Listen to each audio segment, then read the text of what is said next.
이 시간 복 있는 사람이라는 첫 번째 말씀을 함께 나누고자 합니다. 마태복음 전체의 말씀 중에서 예수님께서 본격적으로 말씀을 전하신 설교를 처음으로 전하신 그 말씀이 바로 마태복음 5장에 나옵니다. 5장, 6장, 7장 세 번의 이 장을 거쳐서 예수님께서는 하나님 나라에 대한 복음을 제자들에게 가르치셨습니다. 사실 이 마태복음 5장에서부터 7장까지 말씀을 상상수훈이다라고 이름을 붙인 사람은 어거스틴입니다. 어거스틴이 이 명칭을 붙이기 이전까지는 마태복음 5장, 6장, 7장 이 세 장에 걸친 말씀을 가리켜 상상수훈이다라고 말한 적이 없습니다. 어거스틴이 이 마태복음 5장에서부터 7장까지의 말씀을 상상수훈이다라고 이렇게 용어를 붙인 이유는 산에서 전하신 주님의 말씀이라는 뜻으로 상상수훈이라는 이 용어를 붙인 겁니다.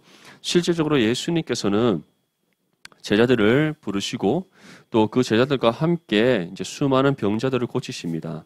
그리고 이제 한적한 산에 올라가셔서 제자들과 많은 무리들이 따르는 그 가운데 다른 무리들을 제쳐놓고 제자들을 가까이 부르셔서 가장 먼저 말씀의 가르침을 주십니다. 그것이 바로 오늘 본문 말씀에 시작되는 상상수훈입니다. 5장과 6장과 7장 이 세 장에 걸쳐서 예수님께서는 하나님 나라에 대한 복음을 전하시고 또 믿음의 성도들이 살아가야 될 삶의 모습이 무엇인지 우리가 하나님 앞에 지켜야 될 진정한 참된 믿음의 삶이 무엇인지를 하나하나 세세하게 알려주신 그 말씀의 가르침, 그것이 바로 상상수훈입니다. 상상수훈은 다음과 같이 우리에게 시작합니다. 우리 본문 1절과 2절 말씀을 함께 읽겠습니다. 시작. 예수께서 무리를 보시고 산에 올라가 앉으시니 제자들이 나아온지라 입을 열어 가르쳐 이르시되. 오늘 무엇이라고 말씀하죠? 1절 말씀에 보면 예수께서 무리를 보셨다. 이 무리들은 누구냐 하면 바로 이 앞절에 나오는 4장 마지막에 보면 예수님께서 여러 지방을 돌아다니면서 수많은 병자들을 고치십니다. 그리고 그러한 병 고침의 능력을 보고 예수님을 따르던 수많은 무리들이 있었다는 겁니다. 바로 그 무리들을 지금 5장 첫 번째 말씀에서 우리에게 전하고 있는 것이죠. 근데 그 무리를 보시고 이제 한적한 한 산에 올라가십니다. 이 산에 올라가셨다고 해서 우리가 생각하는 앞에 있는 황령산이라든지 저 뒤에 있는 금정산과 같은 그런 산을 생각하시면 안 되고요. 우리로 따지면은 살짝 높은 언덕이라고 생각하면 됩니다. 그래서 그러한 언덕에 올라가셔서 이제 무리들은 밑에 있고 제자들만 예수님 바로 발 앞에 가까이 부르십니다. 그래서 산 위에 올라가 앉으시니 누가 올라왔다고요? 제자들이 올라왔더라. 이것을 통해 우리가 알 수 있는 것은 예수님께서는 그 관심이 무리에게 있는 것이 아니라 예수님께서 구별내게 선택하여 부르신 제자들에게 관심이 있었다는 것을 우리가 알 수 있습니다. 그렇다면 이 상상수훈의 말씀은 예수님께서 누구를 향해 선포하신 말씀인가? 가까운 시기에는 예수님과 함께 동공동락하며 지냈던 예수님께서 친히 구별내게 선택하여 부르신 그 12 제자를 향한 말씀이셨고, 그리고 오늘날 이 시대를 살아가는 하나님께서 창세전에 구별내게 선택하셔서 정하신 때에 부르셔서 구원하신 우리 그리스도인들을 향한 예수님의 말씀의 가르침이라는 것을 우리가 알 수 있습니다. 이처럼 예수님의 관심은 언제나 제자들에게 있었습니다. 하나님의 관심은 그의 자녀들에게 있었습니다. 결코 무리가 아닌 하나님께서 구별내게 선택하여 구원한 그 한 영혼 한 영혼에게 하나님께서는 관심이 있으셨고 예수님께서는 그 영혼을 위하여 자신의 생명을 아낌없이 내어놓으시는 그 십자가의 희생과 헌신의 사랑을 우리에게 베푸셨다는 사실을 기억할 수 있기를 바랍니다. 이제 제자들이 주님의 발자취 앞에 나와서 앉습니다. 그리고 후에 예수님께서 이제 본격적으로 말씀을 전하기 시작합니다. 그런데 예수님께서는 이미 이 상상수훈의 말씀을 가르치기 이전에 다른 많은 곳에서 천국 복음을 전하셨습니다. 마태복음 4장 24절 말씀에 보면 그의 소문이 온 수리아리에 퍼진지라 사람들이 모든 앓는 자 곧 각종 병에 걸려서 고통당하는 자 귀신 들린 자 간질하는 자 중풍병자를 데려오니 그들을 고치시더라. 여기가 어떠한 상황이냐면 예수님께서 12제자를 부르신 이후에 이제 그 제자들과 첫 번째 사역을 감당했었던 그 시기를 가리킵니다. 이미 그때 예수님께서는 자신이 이 땅 가운데 오신 메시아라는 천국 복음을 전하셨고 수많은 사람들에게 능력을 행하시면서 각종 병들을 고치시고 그 예수님의 신적인 능력을 나타내셨습니다. 그랬더니 수많은 무리들이 따라왔다는 거예요. 그런데 그 모든 무리를 다 제쳐놓고 예수님께서는 이 시에 자신을 믿고 따르기로 작정한 제자들을 향하여서 이 마태복음의 말씀을 선포하고 계시는 겁니다. 사랑하는 우리 모든 디모데 지체들, 우리가 지금 수련의 주제가 무엇이죠? 복 있는 사람아라는 주제입니다. 그리고 우리가 월, 화, 수 3일 동안 시편 1편의 말씀을 통해 복 있는 사람이 어떠한 사람인가에 대해서 우리가 함께 살펴봤습니다. 복 있는 사람이란 악인의 꾀를 따르지 않는 사람입니다. 죄의 길에 서지 않는 사람입니다. 오만한 자리에 앉지 않는 사람입니다. 이미 하나님으로부터 구별되게 선택받아 구원받은 하나님의 자녀로서 의인의 모임에 들어가 있는 사람이고 하나님 앞에 의롭다 인정받은 믿음의 사람입니다. 그러한 우리에게 하나님께서는 날마다 주여로 하나님 말씀을 묵상하라 하셨고 그 말씀을 우리가 주여로 묵상하고 그 말씀의 가르침대로 살아갈 때 우리는 세상의 죄악에 치우치지 아니하고 세상의 꾀임에 넘어가지 아니하고 언제나 철을 따라 열매를 맺고 그리고 잎사귀가 마르지 않는 늘 영적으로 충만한 삶을 살아가며 하나님의 뜻에 합당한 형통한 삶을 살아간다라고 분명히 우리에게 말씀하고 있습니다. 그런데 이 복 있는 사람이라 할 때 히브리어로 아슐레 하이시, 다시 말해 우리의 심령에 임하는 복에 대해서 시편을 통해서 우리에게 전하셨는데 예수님께서는 상상수훈의 첫 번째 말씀을 전하시면서 동일하게 복 있는 사람아라는 이 말씀의 주제로 전하고 있더라는 겁니다. 왜 예수님께서 이 말씀을 전하셨을까요? 예수님께서 누구에게 관심이 있었다고 말씀했습니까? 제자들의 관심이 있었다는 것. 자신의 구별되게 선택하여 부른 제자들에게 예수님께서 관심이 있었다는 것. 지금 구원받아 하나님의 자녀된 우리에게 관심을 갖고 계시다는 것. 하나님께서 창세전에 구별되게 선택하여 부르신 우리 한 사람 한 사람에게 하나님께서 관심이 있다는 것. 근데 그러한 우리를 가리켜 하나님께서 무엇이라 말씀합니까? 예수님께서 지금 무엇이라 말씀합니까? 복 있는 사람아라는 이 명칭으로 우리를 부르고 계시다라는 겁니다. 그래서 오늘 시편 1편에서 말씀했던 그 복 있는 사람이 예수님의 말씀을 통해 구체적으로 우리에게 어떠한 복들로 임하고 있는지를 함께 살펴볼 수 있기를 바랍니다. 예수님께서 말씀하신 복 있는 사람에 대해서 8가지로 우리에게 전하고 계십니다. 그런데 이것을 가리켜 팔복이라고 하는데 팔복은 크게 2단락으로 나눠집니다. 첫 번째에서 4번째까지의 첫 번째 단락, 그리고 5번째부터 8번째까지 복의 2번째 단락입니다. 그런데 이것이 단순히 구별되는 것이 아니라 서로 또 상호적으로 연결됩니다. 어떻게 연결되냐면 첫 번째 복은 5번째 복과 그리고 5번째 복은 또 2번째 복으로 2번째 복은 6번째 복으로 6번째 복은 3번째 복으로 3번째 복은 7번째 복으로 7번째 복은 4번째 복으로 4번째 복은 8번째 복으로 지그재그 형태로 연결되어집니다. 근데 오늘 우리는 먼저 1번부터 4번까지 첫 번째 복부터 4번째까지의 연결을 함께 살펴보고 내일은 5번째부터 8번째까지의 복을 함께 살펴볼 겁니다. 그리고 우리가 마지막으로 이 복이 어떻게 상호적으로 연결되어져서 우리에게 어떠한 은혜의 작용을 주시는지 이 복을 통해서 궁극적으로 우리에게 전하시고자 하시는 삶이 무엇인가에 대해서 우리가 이번 수련을 통해서 전체적으로 팔복의 말씀을 함께 나눌 수 있기를 바랍니다. 먼저 첫 번째로 예수님께서는 우리를 가리켜 심령이 가난한 사람이 복이 있다라고 말씀하고 있습니다. 우리 본문 3절 말씀을 함께 읽겠습니다. 시작. 심령이 가난한 자는 복이 있나니 천국이 그들의 것이며. 아멘. 여기서 심령이란 보통 우리 이 한글로 따져보면 마흔 심자, 그리고 영은 우리의 영혼을 가리킵니다. 우리의 마음과 영혼. 그런데 이것이 히브리어로 넘어가면 루아흐라고 해서 영이라는 단어로 번역이 되고 이 영어로 번역된 히브리어 루하흐가 이제 헬라어로 오면 푸뉴마로 번역이 됩니다. 그런데 오늘 마태복음 5장 3절의 심령이라고 할 때는 푸뉴마티라는 또 용어로 번역이 되는데 이것은 단순히 영이 아닌 하나의 인격체로서의 객체를 뜻하는 겁니다.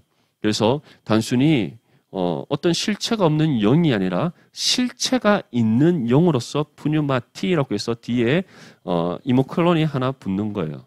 잘 모르시겠죠? 궁금하면 나중에 헬라어로 배워보면 압니다. 두 밑에 이모클론이라고 아이 비슷한 게 붙어요. 그럼 그 푸뉴마티가 됩니다. 근데 왜 이와 같이 표현을 하고 있는가? 우리의 심정이라고 할 때 실체가 없는 영의 존재가 아니라 우리 각 한 사람 한 사람에게 주어진 영혼의 실체가 있다는 것을 뜻하는 겁니다. 그런데 이러한 영혼의 실체가 우리 가운데 이제 주어지게 되고 그것을 우리가 발견하게 되는데 그것을 발견했더니 어떠한 상태에 있다고 표현을 합니까? 가난한 상태. 아무것도 가진 것이 없는 아주 빈곤한 상태에 있더라는 겁니다.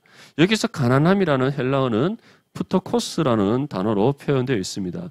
이 단어는 절대 빈곤의 상태, 아무것도 가진 것이 없고 그 어느 것도 나의 소유로 가지고 있는 것이 없는 완전히 텅 비어 있는 절대 빈곤의 상태를 푸토코스라고 되어 있습니다. 그렇다면 우리의 영혼에 지금 어떠한 상태에 있다는 겁니까? 우리의 영혼이 지금 실체를 우리가 발견했는데 나의 영혼을 내가 이제 발견하게 되었는데 내 안에 있는 내 영혼의 어떠한 모습 가운데 있더라? 아무것도 없는 완전히 텅 비어버린 그런 상태에 있더라는 겁니다.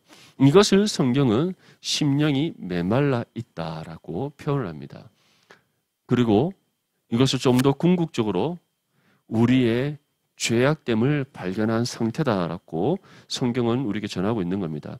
이처럼 심령이 가난하다는 것은 우리의 영혼의 텅 빈 상태, 죄로 인하여서 우리의 영혼이 죽어 있는 상태, 완전히 메말라 있는 상태를 우리가 보게 되고 발견하게 되고 깨닫게 되는 그러한 은혜의 사건을 가리키는 겁니다. 그런데 이것을 누가 발견할 수 있습니까? 어떤 사람이 발견할 수 있습니까? 우리가 어떻게 이것을 발견할 수 있을까요? 바로 예수 그리스도를 향한 믿음이 우리에게 주어짐으로써 우리의 영혼의 상태를 우리는 발견할 수 있게 되는 겁니다. 한번 여러분들 다시 기억을 더듬어서 오늘 우리 상수 형제가 또 내 얘기를 들어봐에서 전한 부분도 있는데 예수님을 인격적으로 만나기 이전에 세상을 친구 삼아 살아가던 여러분들의 모습들 한번 돌아보십시오. 신앙을 갖기 이전에 예수님을 인격적으로 만나기 이전에 구원의 확신을 갖기 이전에 여러분들의 삶의 모습을 살펴보십시오. 다시 한번 더 기억을 더듬어 보세요. 여러분은 그때 내 영혼이 가난하다라고 생각하며 살아갔습니까? 내가 죄 가운데 있다라고 생각하며 살아갔습니까? 나의 영혼이 절대적인 빈곤의 상태, 아무것도 가진 것이 없는 상태, 완전히 텅 비어버린 상태, 영혼이 죄로 인해 죽어 있는 상태에 있다라는 것을 자각하며 살아가고 있었습니까?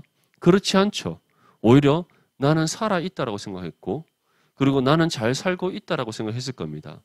내가 먹고 싶은 거 먹고 만나고 싶은 친구들을 만나고 내가 진학하고자 하는 중학교, 고등학교, 대학교를 꿈꾸면서 여러분들 열심히 학업에 충실히 살아왔을 겁니다. 그렇게 우리가 예수 그리스도를 인격적으로 만나기 전에 예수 그리스도를 향한 믿음이 우리 가운데 주어지기 전에는 우리는 우리 영혼의 상태를 알 수가 없었다라는 거예요. 그는 저뿐만 아니라 이곳에 있는 여러분들 모두가 다 경험했던 사건들일 겁니다. 하지만 어느 순간에 우리가 예측하지 못하고 전혀 우리가 알지 못했던 그때 하나님께서 우리에게 찾아오십니다. 말씀을 통해서 또는 예배 가운데 하나님께서 어느 한순간에 우리에게 믿음을 주세요. 이미 준비하신 그 믿음을 우리에게 선물로 우리 심령에 심습니다. 그 순간 우리가 발견하게 되는 것이 있죠. 우리의 죄악됨, 내 영혼이 완전히 메말라 있고 텅 비어 있고 죄 가운데 죽어 있던 나의 영혼의 상태를 우리는 발견하게 됩니다. 직접 우리 눈앞에서 직면하게 됩니다. 그 순간 우리의 모든 죄악들을 하나도 숨김없이 하나님 앞에 다 드러내어 회개하게 되는 그 은혜 사건을 우리는 경험하게 되는 겁니다. 여러분 다 그런 은혜 경험들 있지 않습니까? 또는 그 은혜의 경험 가운데 정말 하나님을 인격적으로 만나고 싶지만 아직 만나지 못한 그런 우리 디모데 지체들이 있습니까? 하나님께서는 분명히 정하신 때가 있고 그때 여러분들을 인격적으로 찾아가셔서 만나실 겁니다. 그때를 사모하며 살아갈 수 있기를 바라고, 이미 예수 그리스도를 인격적으로 만나고 이 은혜의 경험을 한 우리 지체들이 있다면 다시 한 번 더 예수님을 만났던 그 첫사랑의 시간을 다시 되돌아볼 수 있기를 바랍니다. 그러면 심령이 가난한다는 것이 무엇인지 우리가 더 깊이 체험할 수 있을 줄 믿습니다. 이처럼 심령이 가난함이란 예수 그리스도에 향한 믿음이 우리 가운데 주어지면서 우리의 영혼의 죄악됨, 죄로 인해 죽어 있는 우리의 영혼의 상태, 완전히 아무것도 없이 텅 비어버린 우리의 영혼의 모습, 완전히 메말라 있는 우리의 영혼의 상태를 직면하여 보는 것. 그 가운데 우리의 모든 죄악들을 하나님 앞에 내어놓고 정말 심령을 다해 온 마음과 힘을 다해 회개하며 울부짖는 그 상태가 바로 심령이 가난한 상태라는 것을 예수님께서 말씀합니다. 그런데 이러한 사람이 복이 있다라고 말씀해요. 왜 복이 있다라고 말씀합니까? 이러한 사람이 무엇을 소유했기에? 천국을 소유했기에.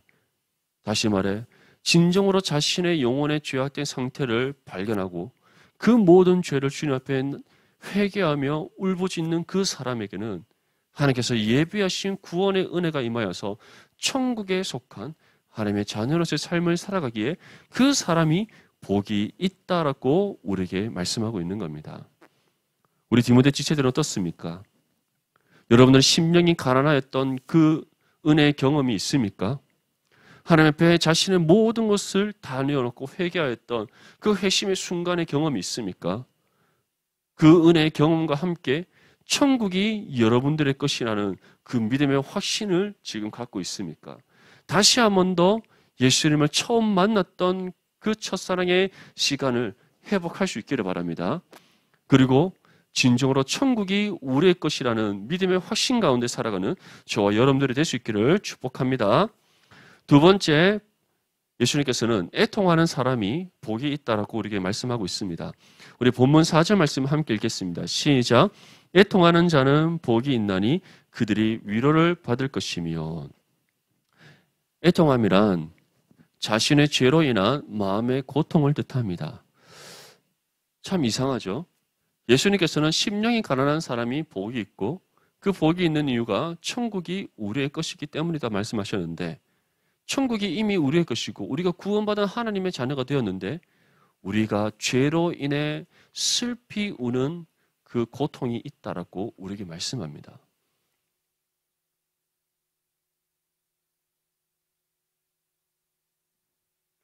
사실 우리가 한번 우리의 삶을 되짚어 보면 이 말씀의 의미를 우리는 바로 알 수 있습니다. 오늘 하루의 삶을 한번 돌아보십시오. 여러분들이 지금 오늘 하루의 삶을 돌아봤을 때 누가 봐도 나는 정말 믿음으로 합당한 삶을 살았다. 하나님 뜻에 그 어떤 것도 부족함이 없이 나는 성실하게 살았다.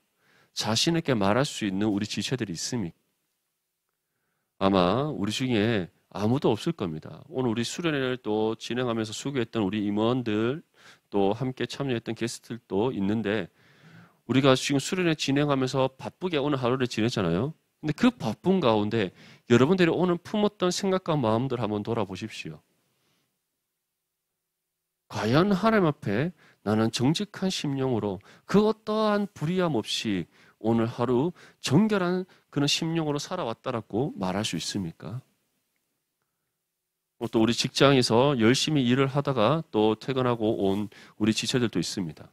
직장에서 너무 바쁘게 일을 했기에 나는 아무런 생각할 겨를도 없이 열심히 바쁘게 일을 했기에 나는 아무런 나쁜 생각한 적 없다라고 자신 있게 말할 수 있습니까? 없겠죠. 우리 민영이 오늘 마치 밀양에서 자연을 보타며 살아왔기 때문에 어쩌면 또 프레시한 심령으로 이렇게 보내실 수 있을지 모르겠는데, 우리 바쁜 일상 가운데 생각하지 않고 살아가지 않는 사람 없지 않아요. 바쁜 일상 가운데서도 다 우리는 생각을 하고 감정을 갖고 살아갑니다. 그런데 우리 안에 불의함이 조금도 없었습니까? 그렇지가 않죠.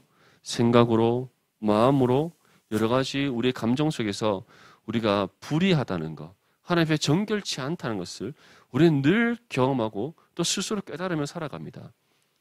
이처럼 우리가 천국을 소유한 진정한 복이 있는 하나님의 자녀가 되었음에도 불구하고 우리가 애통하게 되는 이유, 우리의 마음에 죄로 인한 고통이 찾아오는 이유, 그 이유는 먼저는 우리가 이 죄악된 세상 가운데서 구원받아 하나님의 자녀로 살아가고 있기 때문이고, 두 번째는 우리 육신이 여전히 죄로 인하여 부패해 있기 때문입니다. 우리 안에는 여전히 육신의 죄성이 남아있기에 그 죄성으로 인하여서 우리 안에 계신 성령과 늘 부딪히고 싸우는 그러한 영적인 전투가 일어나는 거예요. 이것으로 인하여서 우리는 하나님의 자녀가 되었음을 불구하고 하나님 뜻에 합당히 살아가지 못하는 우리의 삶의 모습을 보면서 하나님 앞에 죄로 인한 마음의 고통을 느끼며 애통하여 울게 되더라는 겁니다. 반대로 말해서 하나님의 자녀라고 말하면서, 나는 구원받은 하나님의 자녀라고 고백하면서 우리의 심령 안에 애통함이 없다면, 나의 죄로 인한 마음의 고통이 없다면, 그것은 사도 바울이 말씀하는 것처럼 양심에 화인맞은,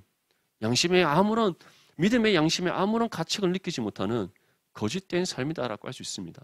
하지만 반대로 진정으로 우리가 신앙의 양심을 갖고 성령에 임하시는 그런 성전으로서 우리가 살아갈 때, 우리는 반드시 날마다 우리의 죄악된 본성과 직면하여 보게 되고, 그리고 그 우리의 죄로 인한 마음의 고통을 우리가 늘 느끼며 살아가게 된다는 겁니다. 그리고 그 우리의 연약함, 우리의 부족함, 우리의 죄악됨으로 인하여서 날마다 끊임없이 하나님 앞에 애통하는 심령으로 울며 회개하게 된다는 것, 하나님 앞에 용서의 은혜를 구하게 된다는 것, 회복의 은혜를 구하게 된다는 것, 나의 연약함과 부족함을 내어놓고 하나님의 능력을 구하고 도우심의 은혜를 간절히 간구하는 삶으로 우리는 반드시 나아가게 된다는 겁니다. 내가 주님 앞에 자랑할 것이 없다는 사실을 인정하고, 내가 그 언어가 하나 하나님 앞에 내세울 것 없음을 고백하고, 여전히 나는 주님 앞에 티끌과 같은 존재라는 사실을 인정하면서 시인하고 고백하면서 하나님의 용서와 회복의 은혜, 하나님의 능력과 도움의 손길을 늘 간구하는 그런 애통하는 심령으로 우리는 살아가게 된다는 겁니다. 그러한 사람이 복이 있다라고 예수님께서 말씀하는 거예요. 왠 줄 아십니까? 이어지는 말씀에 무엇이라 말씀하죠? 그러한 애통하는 자에게 하나님의 위로가 임하기 때문입니다. 하나님께서는 단순히 우리의 죄로 인해 마음의 고통을 느끼는 것으로 그치지 않습니다. 그런 애통하는 심령 가운데 우리의 모든 것을 내어놓고 하나님 앞에 회개하고 용서의 은혜를 구하고 회복의 은혜를 구하고 능력과 도움의 은혜를 구할 때 하나님께서 친히 우리를 위로하셔서 다시 우리를 일으켜 세우시고 주어진 믿음의 삶을 향해 걸어가게 하시는 은혜를 베풀어 주십니다. 이 은혜가 한 번 임하는 것이 아니라 매일 반복되는 우리 일상의 삶 가운데 베풀어 주시는 하나님의 은혜라는 것. 이 은혜는 오직 구원받은 하나님의 자녀들에게만 임하는 특별한 은혜라는 것. 그렇기 때문에 그 은혜를 받는 우리를 가리켜 예수님께서는 복이 있다라고 말씀하는 겁니다. 우리 디모데 지체들, 항상 여러분들의 그 신앙의 양심이 살아 움직일 수 있기를 바랍니다. 그 신앙의 양심이 늘 살아 움직여서 우리의 연약함과 부족함과 우리의 죄악됨을 항상 날마다 깨달을 수 있기를 바랍니다. 그리고 그 모든 것을 내어놓고 하나님 앞에 신령과 진정으로 회개하며 하나님의 회복과 위로의 은혜를 구하고 또 하나님의 위로하심의 은혜를 통해 날마다 여러분의 영혼이 소생되어지고 여러분들의 삶이 하나님 뜻에 합당한 믿음의 삶으로 나아갈 수 있기를 축복합니다. 세 번째, 예수님께서는 온유한 사람이 복이 있다라고 우리에게 말씀합니다. 우리 본문 5절 말씀을 함께 읽겠습니다. 시작. 온유한 자는 복이 있나니 그들이 땅을 기업으로 받을 것이며. 아멘. 온유한 사람이란 것은 부드러운 성정을 가진 사람을 뜻하지 않습니다. 인격이 탁월하다든지 부드럽다든지 너그럽다든지 그런 사람을 가리키는 것이 아니라 온유함이란 평정심을 유지하는 상태를 가리킵니다. 흔들림이 없이 견고하게 서 있는 상태, 그것이 바로 온유함입니다. 그런데 우리 한국 사람들은 온유하다 하면 부드러운 남자, 사랑스러운 남자, 그래서 이렇게 생각하는데 그런 거 아닙니다. 온유함이란 평정심을 유지해서 흔들림이 없는 굳건한 상태예요. 오히려 온유함은 아주 강인한 그런 믿음의 모습을 가리킵니다. 흔들림이 없는 것. 시몬스 침대처럼 흔들림이 없이 편안한 상태. 그게 바로 온유함입니다. 이해되시죠? 네. 역시 제가 농담을 하면 아무도 웃지 않습니다. 너무 다들 막 경직되어 있으니까 제가 한번 농담을 했는데 아무도 웃질 않네요. 예, 역시. 그래서 우리 지혜가 항상 하는 말이 있어요. 아빠는 뭘 해도 웃기지 않아. 예, 저 인정합니다. 예, 어쨌든 온유함이랑 이와 같이 평정심을 유지하고 흔들림이 없는 견고한 믿음의 상태를 가리킵니다. 그런데 우리에게 평정심을 유지할 만한 능력이 있을까요? 아까 전에 제가 좀 전에 애통함에 대해서 얘기할 때 우리가 애통할 수밖에 없는 첫 번째 이유가 무엇이라고 했겠죠? 구원받은 하나님의 자녀임에도 불구하고 우리가 하나님 계신 천국에서 살아가는 것이 아니라 어디에서 살아가기에? 이 죄악된 세상 속에 살아가기에 이 죄악된 세상으로 인해 우리가 애통함을 겪게 된다고 했어요. 그런데 세상 속에서 애통함을 겪을 수밖에 없는 연약하고 부족한 우리가 이 땅에서 우리의 힘과 우리의 노력만으로 온유함을 유지하며 살아갈 수 있을까요? 아무도 없습니다. 그런 사람 아무도 없습니다. 저 또한 마찬가지예요. 우리 내일 첫 번째 이제 시간에 특강으로 이제 MBTI 함께 또 공부할 거잖아요. MBTI 보면 이제 제가 가진 기질 ENTJ 특징 중에 하나가 외부의 영향을 받지 않는다. 이게 특징입니다. 남들이 뭐라 하든 아무도 생각하지 않습니다. 나는 내 길을 간다. 이런 게 ENTJ인데 사실 외부의 영향을 받지 않는 것이 아닙니다. 외부의 영향은 누구나 다 받게 되어 있고 그것으로 인하여서 우리 안에 감정은 다 일어나게 돼요. 어떤 사람은 아파하고 어떤 사람은 분노하고 어떤 사람은 의기소침해하고 어떤 사람은 눈치 보고 다 그 감정이 일어나게 되어 있습니다. 다만 ENTJ 같은 저와 같이 감정이 없고 그리고 뭐 이런 사람들은 그것에 대해서 내가 감정적으로 반응하지 않을 뿐이지 그 모든 영향은 받고 있습니다. 누구나 다 받으며 살아갈 수밖에 없고 그리고 그러한 감정이 그러한 영향력이 계속해서 반복적으로 우리에게 타격이 올 때는 사람의 기질은 바뀌어질 수밖에 없는 거예요. 제가 아무리 ENTJ라도 억압된 상황 속에서 계속 살아가다 보면 그 기질이 바르게 발휘되지 못하는 겁니다. 그게 바로 우리 인간의 연약함이라는 거예요. 한국에서 가장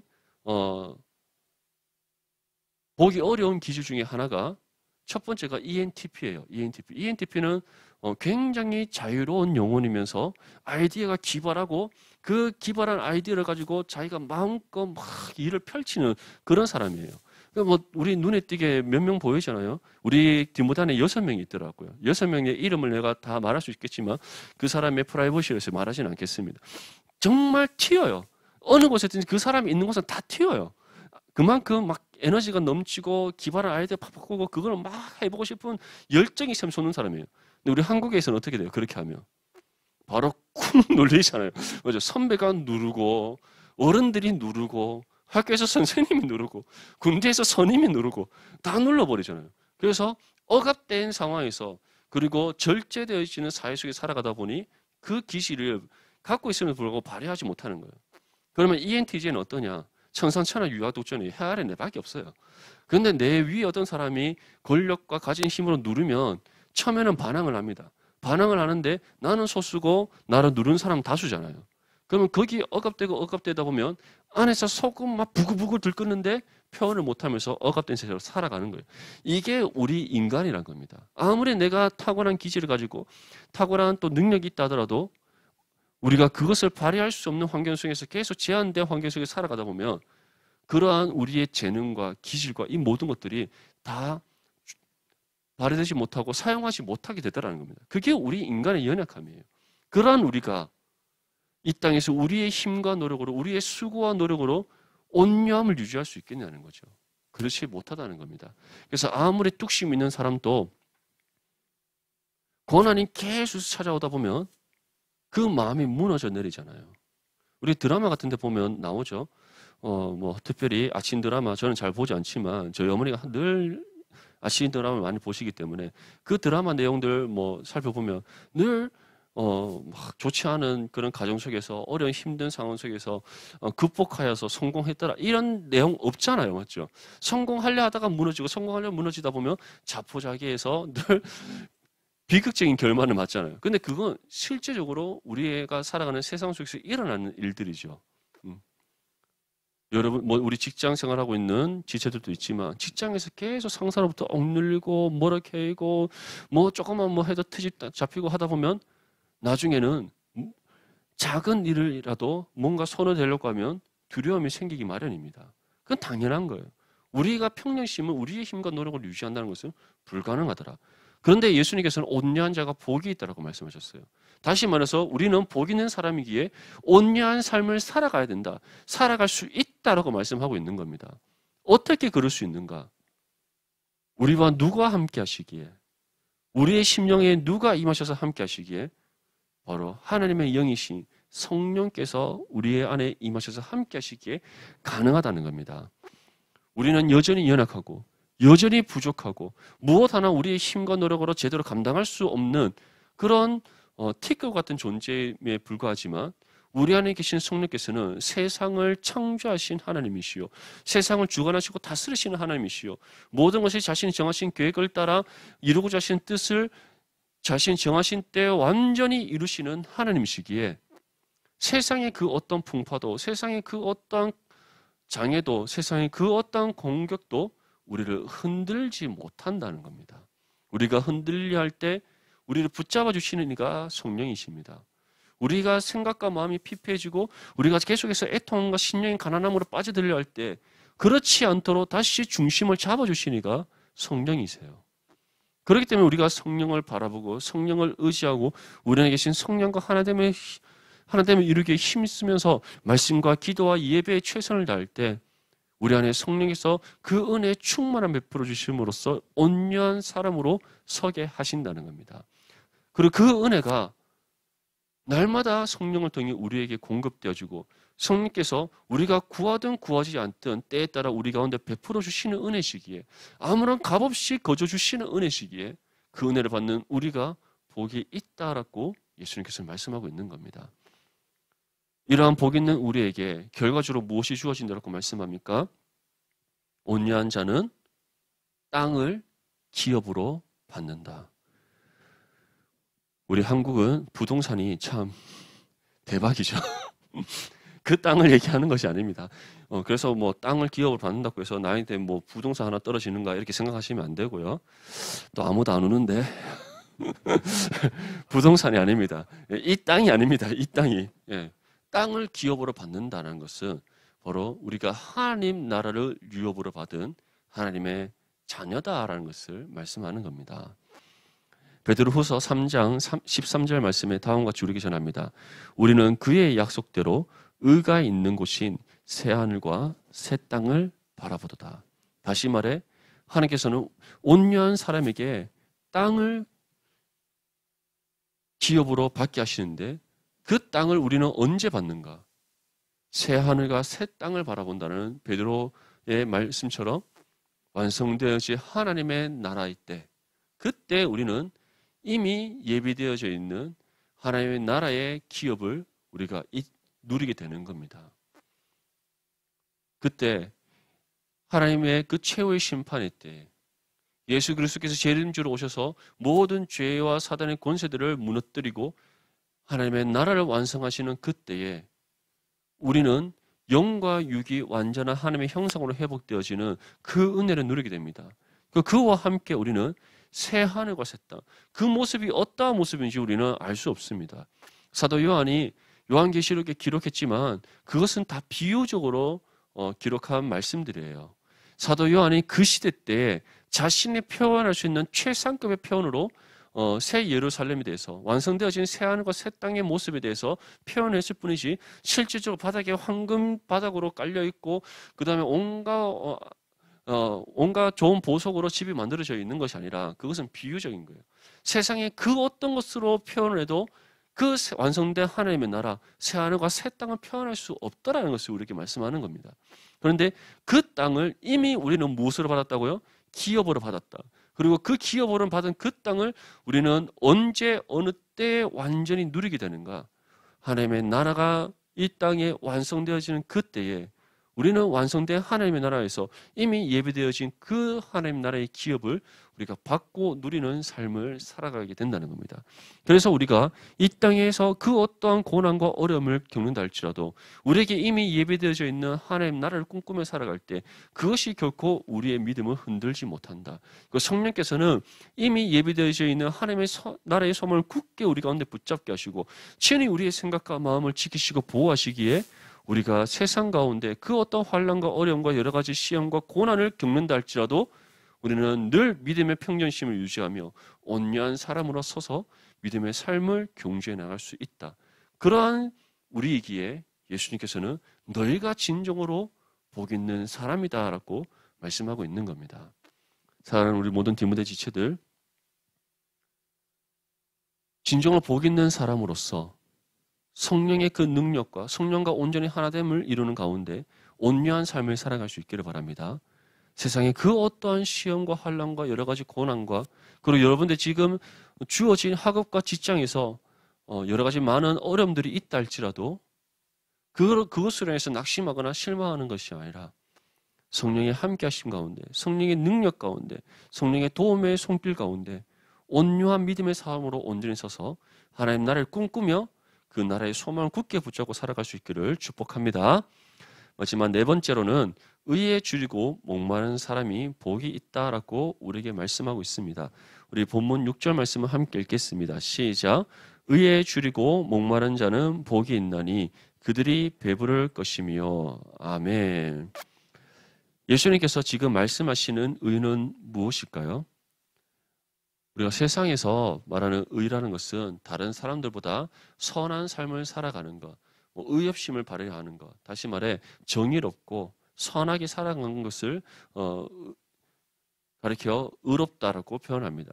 그런데 그것이 아닌 예수님께서 말씀하시는 의라는 것은 바로 하나님의 의를 가리킵니다. 그 어떤 불의함이 없고 그 어떤 불완전함이 없는 완전한 의, 완전한 거룩한 의를 가리킵니다. 우리는 그 의를 실질적으로 우리가 말로 표현하기에는 너무나 부족합니다. 우리는 하나님에 대해서 모든 것을 표현할 수 없고 모든 것을 우리가 설명할 수 없기 때문이에요. 왜냐하면 우리의 생각의 그릇에 하나님을 담을 수가 없기 때문입니다. 하지만 하나님께서는 우리를 통해 자신의 의를 나타내신다라고 말씀합니다.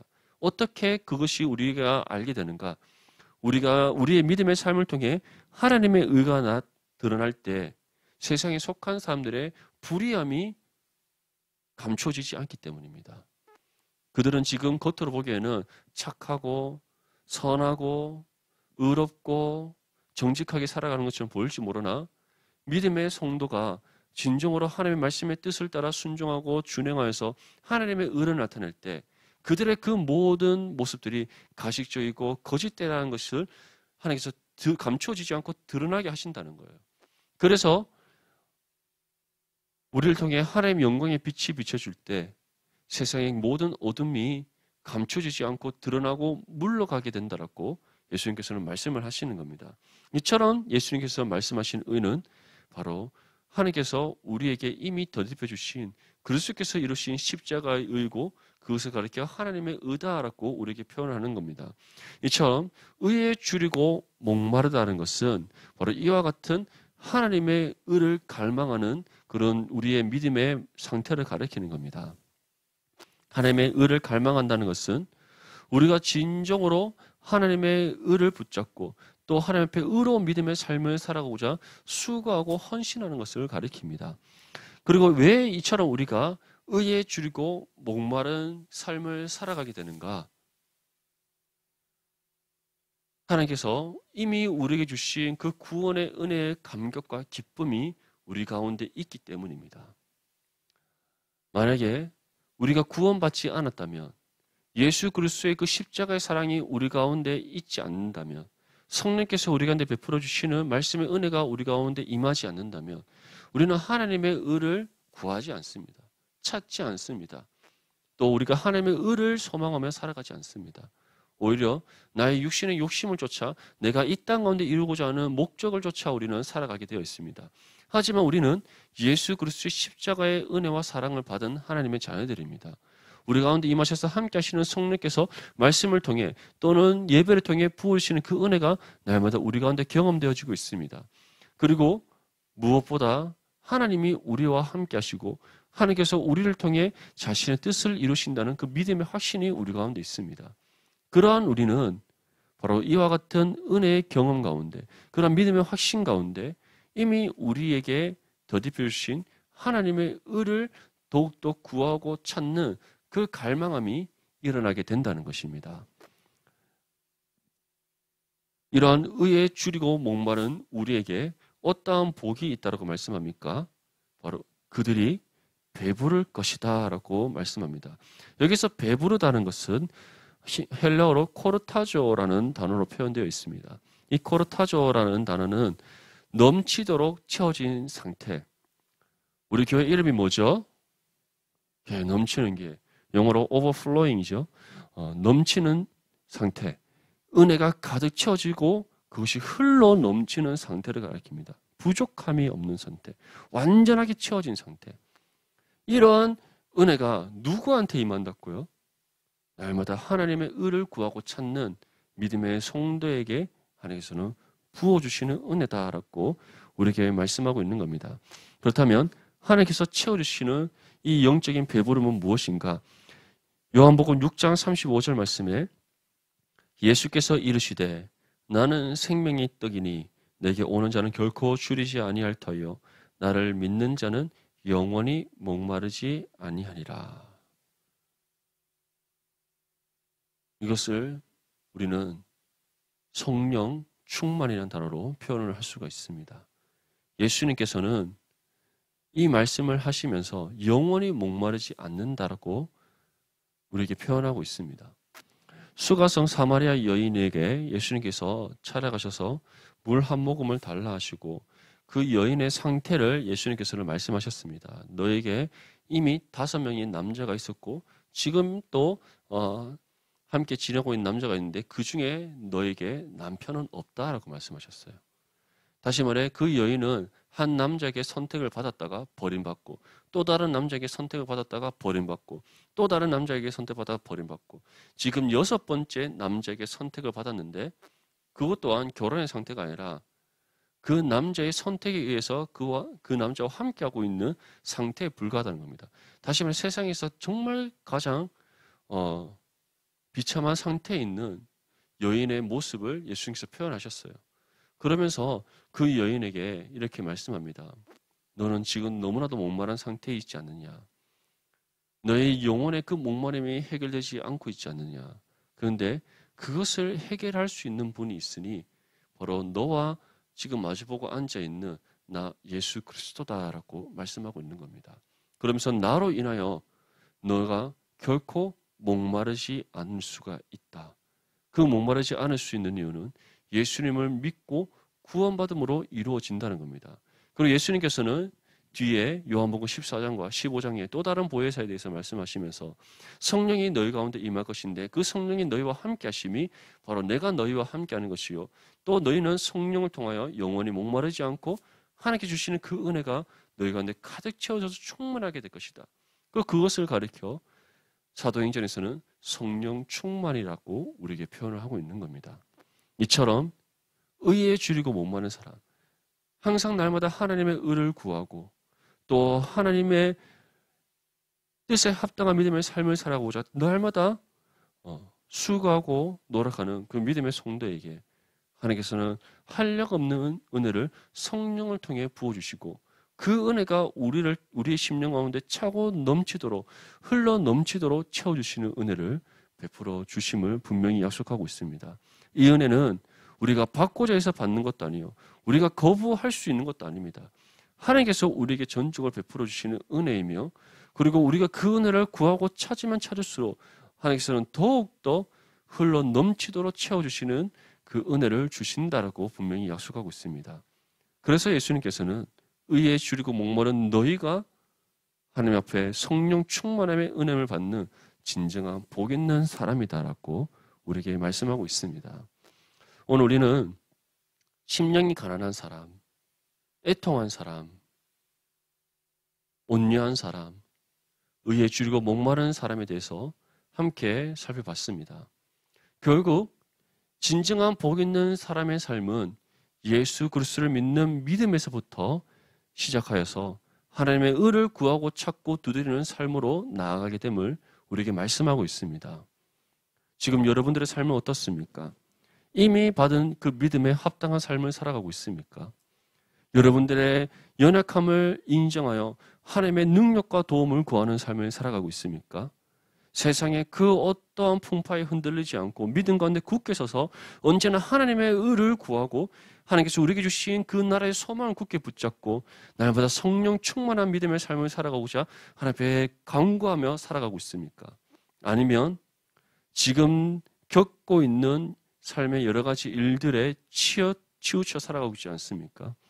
내가 선택한 진로의 길, 그것을 통해 내가 이루고자 하는 나의 삶의 목적, 그것이 지금 여러분들의 삶의 전부가 되어 있지 않습니까? 오늘 이 팔복의 말씀을 통해 다시 한 번 더 우리의 삶을 돌아볼 수 있기를 바랍니다. 나는 무엇을 향해 나아가고 있는지, 나는 삶의 어떠한 목적을 갖고 살아가고 있는지, 나는 어디에 내 삶의 가치를 두며 살아가고 있는지 다시 한 번 더 우리의 삶을 돌아볼 수 있기를 바랍니다. 심령이 가난한 사람이 복이 있습니다. 애통하는 사람이 복이 있습니다. 온유한 사람이 복이 있고 의에 줄이고 목마른 사람이 복이 있습니다. 왜냐하면 그 사람에게는 이미 천국이 주어졌고 하나님의 위로의 은혜가 임하며 완성된 하나님 나라에서의 삶을 이미 기업으로 받았고 하나님께서 부어주시는 그 은혜가 날마다 끊임없이 채워지기에 그 사람이 복이 있는 겁니다. 원하기로는 우리 모든 디모데 지체들이 심령의 가난함이 날마다 있을 수 있기를 바랍니다. 그 가운데 애통할 수 있기를 바랍니다. 심령의 가난함과 애통함을 통해 온유함으로 세워질 수 있기를 바랍니다. 그리고 언제나 하나님의 의를 구할 수 있기를 바랍니다.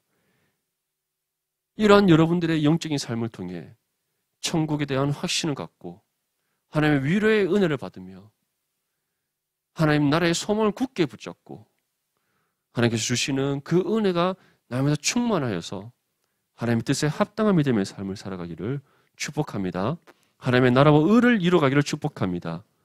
그리고 하나님 앞에 착하고 충성된 종이라 칭찬받는 우리 모든 디모데 지체들이 될 수 있기를 주님의 이름으로 축복합니다.